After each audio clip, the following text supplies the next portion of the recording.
Vice sindaco nonché presidente del club, possiamo dire bella serata. Sì, beh, una grossa soddisfazione, tanta gente a festeggiare i 10 anni del nostro club, siamo contenti, la festa è riuscita benissimo e niente, siamo tutti soddisfatti. Soddisfatti e contenti perché finalmente l'Udinese è salva.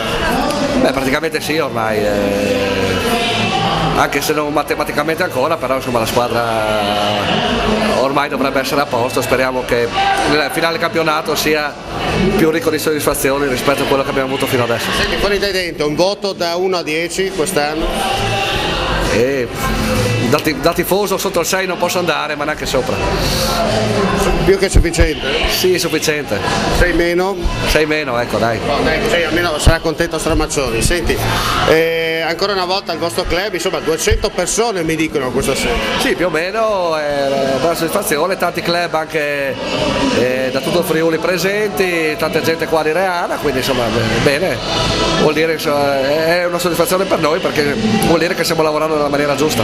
Una bella serata, tanta gente, veramente non pensavo, tanta gente, il calcio va ancora nonostante la crisi e tutto. E bene, una bella serata, dai, non è andata. Insomma ancora una volta l'Udinese tira. L'Udinese va sempre bene, nonostante l'annata un po' barcollante, ma il calcio, come detto, specialmente l'Udinese va sempre, dai. Bene, l'importante è che il pallone faccia gol. Il pallone faccia gol, certo, sempre, sempre, forza Udinese sempre.